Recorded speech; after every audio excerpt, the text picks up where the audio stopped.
C'était les titres, mesdames, messieurs, bonsoir. Pour répondre favorablement à l'attente des populations de l'espace CEDEAO en matière de financement des projets, la BIDC, Banque d'investissement et de développement de la CEDEAO, veut améliorer son système de contrôle et de suivi des projets à financer.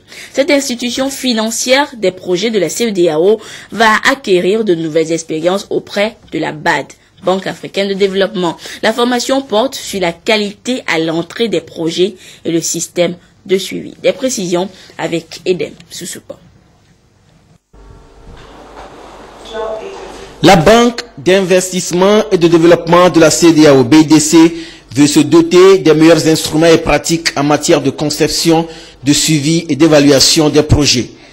La Banque africaine de développement, BAD, va appuyer le bras financier de la CEDEAO dans sa volonté d'améliorer le processus de financement des projets pour permettre à la sous-région d'avoir des projets fiables et porteurs de croissance. There is normally for every project that's what we call the life cycle.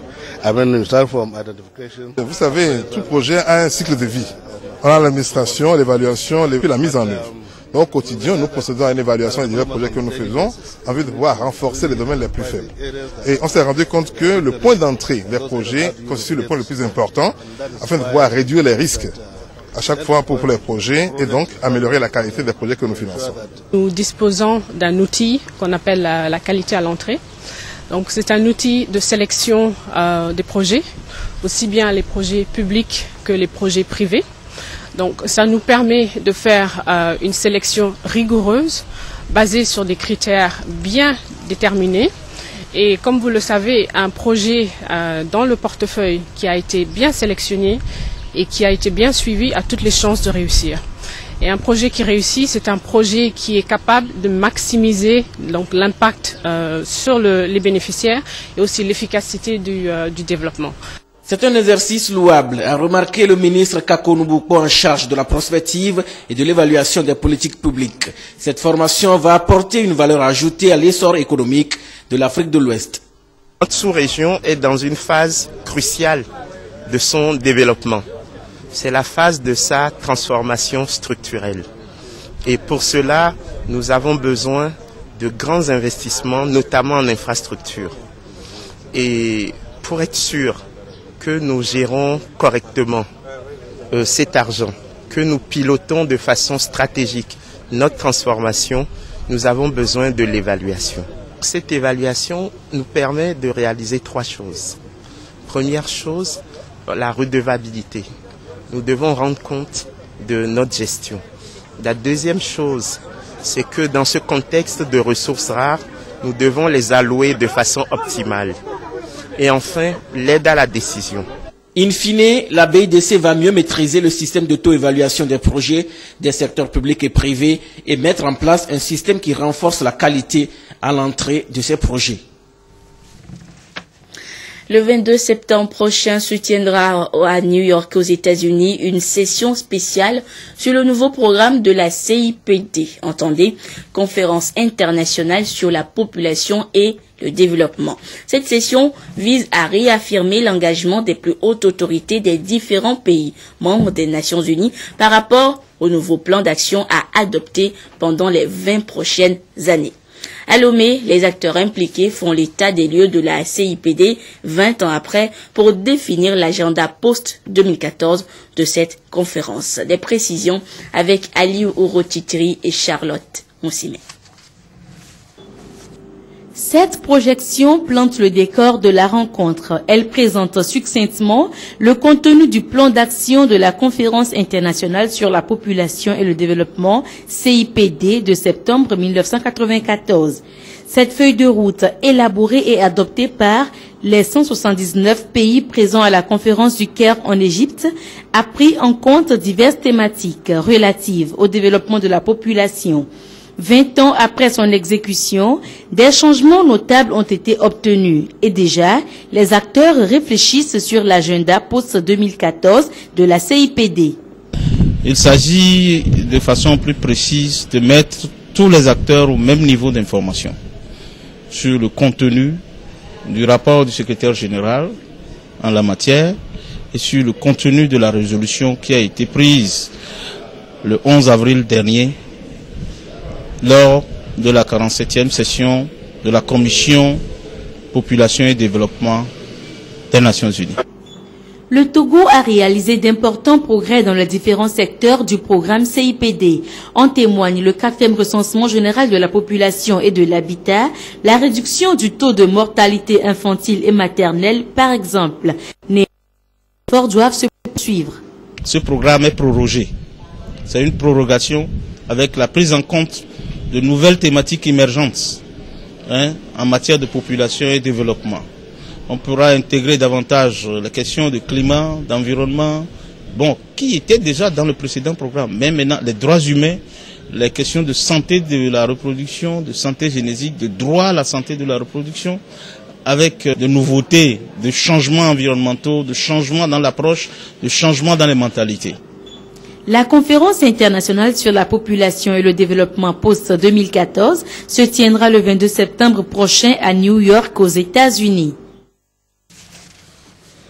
Développement toujours, et pour réaliser cet idéal, les autorités togolaises ont élaboré un programme dénommé Vision Togo 2030. Les consultations autour de cette vision du Togo à l'horizon 2030 se poursuivent.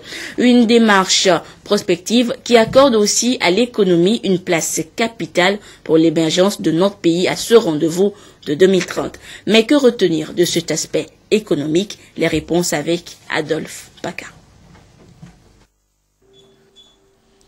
Vision Togo 2030. Dans ce processus de diagnostic des différents secteurs, figure en bonne place le volet économique. L'émergence économique du Togo à l'horizon 2030 se lie à travers la prise en compte holiste du plan macroéconomique. L'enjeu principal, c'est la cohérence de nos politiques publiques. Quelle politique budgétaire pour un Togo émergent? Et à l'intérieur, quelle politique fiscale?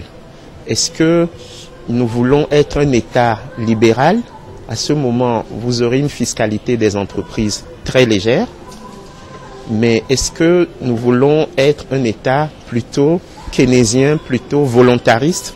Et à ce moment-là, vous aurez une fiscalité d'un État provident. Plus de 50 ans après les indépendances, l'ensemble des pays africains peinent à se créer une stabilité économique. Constat, faible taux de croissance. Celle du Togo à 5,3% aujourd'hui devra dans l'optique de cette vision passer à une croissance à 2 chiffres. Si après 50 ans, nous n'avons pas pu émerger, nous sommes toujours des pays, des États fragiles, des pays les moins avancés. Il s'agit de retourner voir donc d'où est-ce que nous venons, où est-ce que nous sommes aujourd'hui, où est-ce que nous voulons aller. Il faudra donc des politiques de telle sorte que les sectoriels puissent vraiment avoir des impacts sensibles et visibles sur nos populations. Et ce ne sont pas des atouts qui manquent. L'agriculture, l'industrialisation, les ressources minières, les PME, PMI, le potentiel humain, le secteur privé en pleine réforme et le patrimoine culturel si riche, moult opportunités qu'offre ce petit pays de 56 600 km². Il revient alors aux Togolais de s'approprier ces richesses et de les valoriser. Il y a un point qui me paraît fondamental, c'est que l'émergence se fonde d'abord sur une vision endogène du développement. Personne ne viendra développer le Togo à la place des Togolais. Dès 2015, on ne parlera plus que du tout numérique et l'économie numérique restera un facteur incontournable dans la productivité et l'augmentation de profits dans les 15 prochaines années. Le grand défi pour le Togo dans son émergence économique sera alors d'assumer les besoins vitaux de sa population, produire suffisamment pour freiner les importations des produits de base et surtout améliorer sensiblement le panier de la ménagère. Vision Togo 2030, le sujet fait l'actualité depuis son élaboration dans notre pays. Un Togo émergent à l'horizon 2030 pour les Togolais. Mais que comprennent ces derniers de ce concept et qu'en attendent-ils? Éric Dianipo et Nathalie Panegui ont tendu leur micro à certains à Lomé. Nous les écoutons.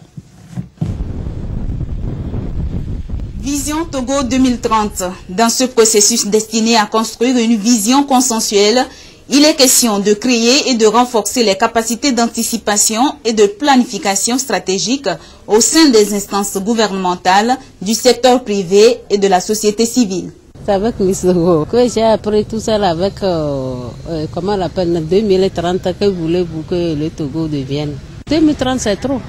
Qu'est-ce qui prouve que moi je vais vivre jusqu'à 2030? J'aimerais que jusqu'à 2015 tout change. Oui, j'ai lu ça sur Internet, à travers les réseaux sociaux. Et je crois que c'est un concept aussi développé par le ministère du suivi des politiques et de la prospective. Mais je ne maîtrise pas parfaitement le contour. Dénommé Système Togo, le processus devant aboutir à l'élaboration de la vision 2030 s'articule autour de 4 axes. La vie socio-culturelle, la politique et la gouvernance, la démographie et le développement humain, l'économie et la technologie. Face à cette vision, les attentes sont grandes. C'est par rapport, franchement, des réformes effectuées sur toute l'étendue du territoire. Et il faut franchement voir l'allure que le pays a. Il faudrait qu'on ait une vision propre au développement de ce pays. Et c'est une bonne initiative et il faut certainement que ça tienne. Il faut que ce développement s'accompagne dans tous les domaines. Dans le domaine infrastructure, dans le domaine sanitaire, dans le domaine de la santé, dans le domaine de l'éducation et dans le domaine de formation personnelle, c'est-à-dire toutes les entreprises doivent apporter leur vision, leur contribution pour que cette vision que nous attendons en 2030 soit une vision réelle. La mise en œuvre de la vision Togo 2030 permettra en clair de répondre aux défis socio-économiques du pays. Initiative saluée par des concitoyens. Oui, pour cette vision, je pense que c'est une bonne initiative. D'abord, déjà, ça nous permet de voir quels étaient les nœuds qui nous retenaient, quels étaient nos problèmes, voir quelle est notre situation actuelle et vers où on veut avancer. Ça permettra à chacun de faire un effort allant vers vraiment ce pays que nous tous nous allons accepter. C'est un bon projet et pour nous, en tant que citoyens, notre pays pourra atteindre dans 30 ans ou bien en 2030. Donc il faut un peu de temps pour pouvoir améliorer les choses dans le développement des infrastructures, dans le domaine scientifique, dans le domaine économique. Donc il faut un peu du temps. Donc ce projet, cette réforme pour 2030, c'est une bonne initiative. Si vraiment cette vision est concrétisée, à l'horizon 2030, on aura un pays prospère. Donc j'encourage le gouvernement togolais, avec le soutien de toutes les autorités, à continuer sur la lancée pour que la jeunesse togolaise et dans l'ensemble toute la population puisse en bénéficier.